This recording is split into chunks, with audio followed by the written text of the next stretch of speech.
Halo, saya Anton Rubianto, mahasiswa Magister Manajemen Universitas Kristen Indonesia, semester 1 tahun 2022. Akan sharing mengenai manajemen keuangan.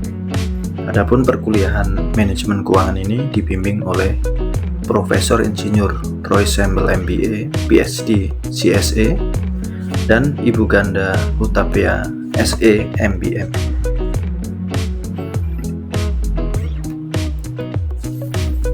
Berikut pembelajaran mengenai manajemen keuangan yang saya rangkum dalam bentuk mind mapping, mulai dari introduction manajemen keuangan, time value of money, capital budgeting, financial report, analysis of financial report, analysis of securities, dan portfolio investment.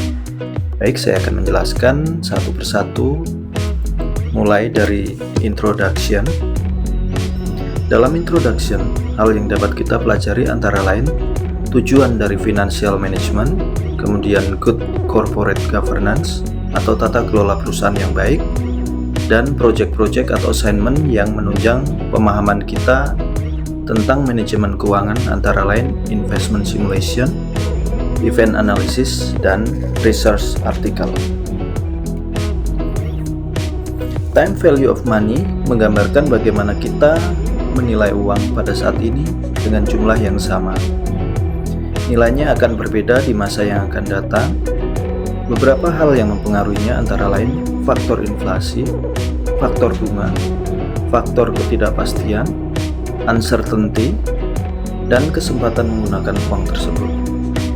Dalam time value of money dipelajari mengenai anuitas atau pembayaran atau penerimaan uang dalam jumlah yang sama setiap akhir periode. Anuitas ada dua, yaitu anuitas biasa atau akhir periode dan anuitas jatuh tempo atau awal periode. Selain anuitas, dalam time value of money dibahas juga compound value yang mana dapat digunakan untuk menghitung future value dan present value.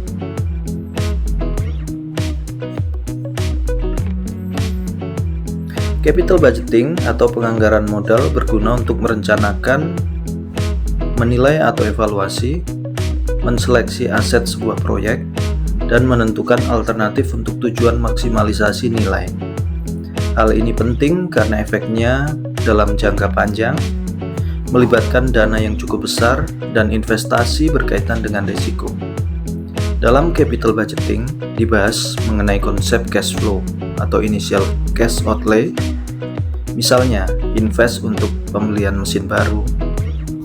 Kemudian periode cash flow berkaitan dengan revenue dan cost, dan juga terminal cash flow. Di sini akan dilihat pada akhir project apakah hasilnya positif atau negatif. Metode dalam capital budgeting yaitu payback period, berapa lama dapat menutup investasi awal. Metode lainnya yaitu net present value atau NPV, kemudian profitability index, dan internal rate of return atau IRR. Ketiganya dapat menjadi pertimbangan seluruh cash flow, time value of money, dan nilai keuntungan atau pengembalian yang inline atau sejalan dengan tujuan perusahaan. Dalam laporan keuangan terdapat 4 hal utama, yaitu neraca atau balance sheet, yang di dalamnya terdapat aset dan hutang atau liability atau kewajiban. Kemudian laporan rugi laba atau profit and loss statement, laporan perubahan modal atau ekuitas, dan arus kas atau cash flow. Dalam analisis laporan keuangan terdapat 5 rasio untuk menilai kesehatan keuangan perusahaan, yaitu yang pertama profitability. Di sini kita menggunakan rasio return on asset dan return on equity. Dapat menjadi ukuran efektivitas manajemen perusahaan dan berhubungan dengan sales dan investment. Kemudian rasio yang kedua yaitu liquidity.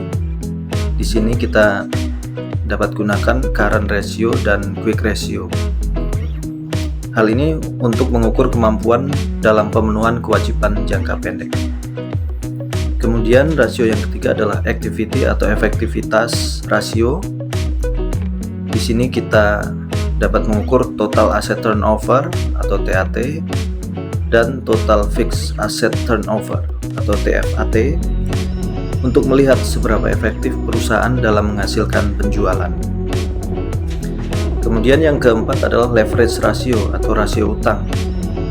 Di sini dapat diukur debt to asset ratio atau DAR dan debt to equity ratio atau DER,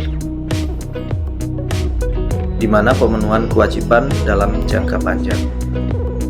Dan yang kelima adalah market ratio, yaitu rasio dibandingkan dengan market, ada dividend yield dan price earning ratio.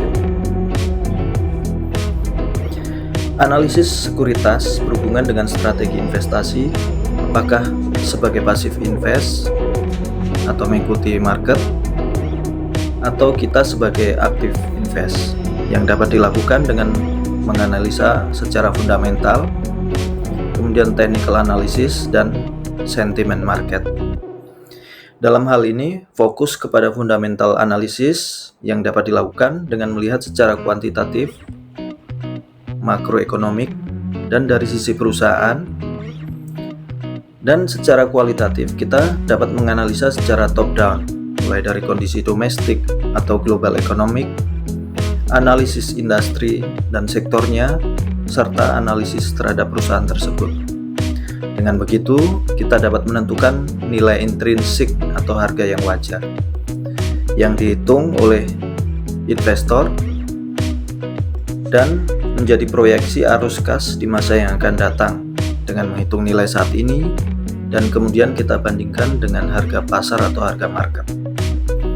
Bila intrinsic value lebih dari market price, maka keputusannya kita membeli saham tersebut. Atau bila intrinsic value-nya kurang dari market price, maka saatnya kita menjual saham tersebut. Dan apabila nilai intrinsik sama dengan market price, maka bisa dikatakan harganya wajar sehingga saham tersebut kita hold. Selain mempelajari teori-teori manajemen keuangan, kita juga menerapkannya secara langsung dengan portfolio investment yang dikondisikan secara real mengikuti pergerakan saham pilihan dalam LQ45 di IHSG. Hal ini semakin mempertajam analisis bagaimana kita memilih saham yang baik dengan analisis fundamental, dan kita juga dapat melihat sensitivitas pergerakan saham yang disebabkan oleh news atau kondisi ekonomi global. Demikian pemaparan mind mapping manajemen keuangan dari saya. Semoga bermanfaat. Terima kasih.